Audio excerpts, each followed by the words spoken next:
Usaha di bidang perikanan sangat menjanjikan. Indonesia memiliki laut yang luas dan ikan yang berlimpah. Tidak heran, sering terjadi kasus masuknya penangkap ikan asing ke wilayah Republik Indonesia.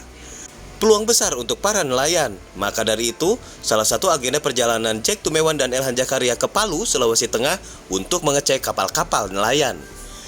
Oh ya, Kementerian Kelautan dan Perikanan Republik Indonesia sudah bekerja keras optimalkan sumber daya manusia untuk menjadi nelayan yang tangguh, penuh integritas dan mandiri. Masih dengan Elhan Jakaria, pemimpin masa depan, dan pada kesempatan malam hari ini kita berada di Jakarta, di ibu kota Jakarta. Namun ada pembahasan yang menarik tentang perikanan. Pak Jack, gimana Pak Jack? Jadi malam ini kita berjumpa dengan Pak Elhan dengan Pak Andre.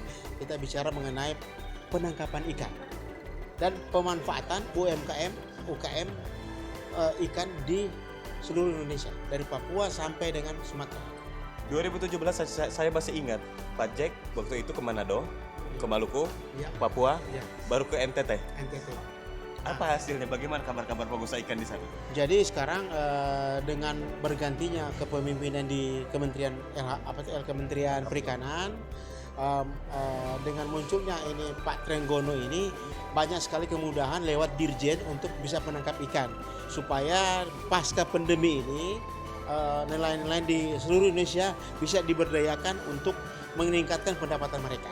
Ini salah satu langkah untuk memajukan lagi UMKM. Jadi kalau dulu itu sekitar tahun 15 kita sudah mulai pengolahan ikan kalengnya. Ya. Cuma memang karena pandemi ya semuanya memang menjadikan kita semua banyak berpikir dan belajar lagi masa pandemi itu. Cuma sekarang nih ada Om Andre.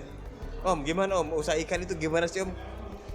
Jadi sebenarnya ini satu potensi yang tidur ya. Kalau kita bisa kelola dengan aturan-aturan yang ada, saya yakin bahwa ekonomi kita semakin lebih baik. Bisa bayangkan kalau misalnya sumber daya ikan kita kelola, kita bisa bayar utang. Bayangin itu. Kalau nggak salah apa, dulu sempat dibahas ini. Kalau nggak salah apa Pak Jack? Kalau nggak salah dengan sumber daya ikan aja seperti Bapak bilang tadi. Ya, kalau nggak apa bisa bayar utang katanya. Bisa bayar utang. Kalau kita berdayakan ini perikanan dan kelautan. Optimalisasi ya. Dioptimalisasikan agar semua potensi daerah dari Papua sampai Aceh itu dan UMKM di kelautan, di pesisir itu kita berdayakan untuk bisa memanfaatkan atau meningkatkan ekonomi mereka. Nah Om ada sedikit pertanyaan itu, kalau mau ikut usaha harus punya kapal dulu atau enggak sih? Sebenarnya sih yang terbaik harus punya kapal ya. Wow. Karena kalau punya kapal kan ya kapal itu dipakai untuk nangkap ikan. Nah, perizinan? Ya tentu disinilah titik start kita, bahwa kita membutuhkan izin penangkapan ikan dan tentu untuk ukuran-ukuran yang dianjurkan oleh Kementerian KKP. Itu untuk skala ekspor. Bentar, aku potong dikit. Berarti izinnya Om Andre yang ngatur semua, yang ngurus? Yang urus itu adalah perusahaan yang urus. Okay. Ya. Cuman? Nanti dapat izin dari Kementerian KKP lewat Pak Dirjen. Dirjen apa itu ya? Dirjen UKP. PKSDP ya. PKSDP. Berarti itu mudah ya, pasti mudah ya. Nah sekarang dipermudah sekarang. Justru dengan ada Dirjen ini memberikan peluang untuk kita bisa mengoperasikan dan penangkapan ikan di seluruh Indonesia. Enggak, kalau nggak salah beberapa tahun yang lalu menteri sebelumnya itu agak banyak perubahan gitu. Ya, waktu menteri lalu seperti itu, tapi dengan Pak Menteri Trenggono ini memberikan kemudahan agar pasca pandemi lagi, Pak. Pasca pandemi ini menentukan.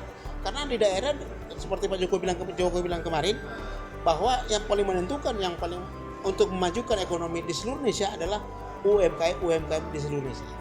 Wow, satu pertanyaan lagi buat Om Andre. Om, mewakili entrepreneur milenial nih di daerah.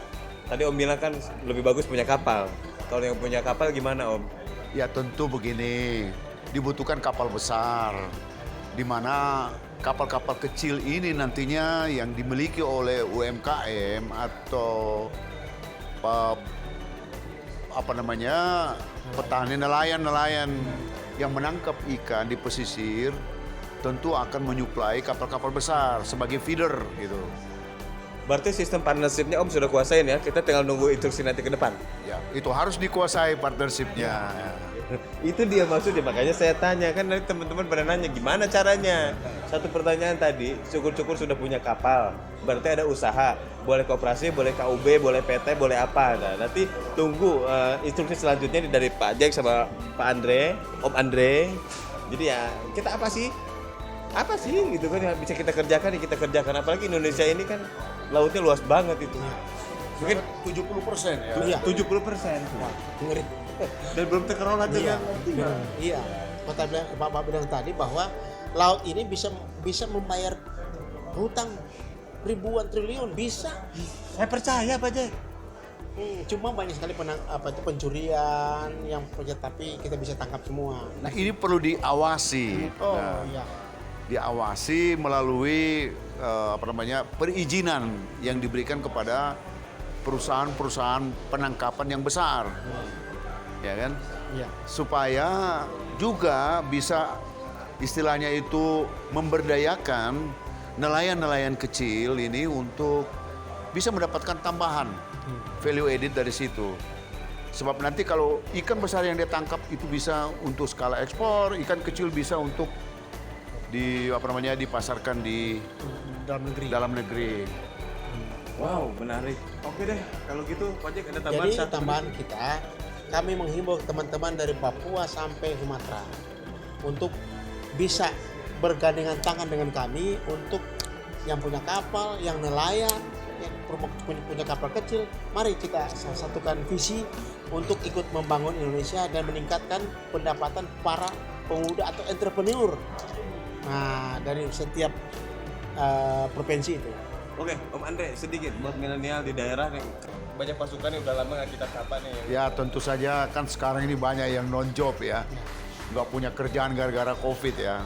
Dengan model ini barangkali saya yakin model bisnis ini bisa diadopt oleh para milenial muda untuk bisa ikut berpartisipasi supaya bisa mendapatkan pendapatan yang cukup.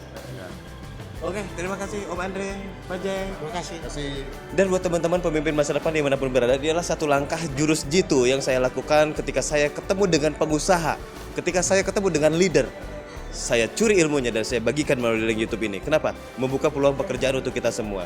Di sini sudah tidak melihat lagi warna kita apa, dari mana, siapa Anda.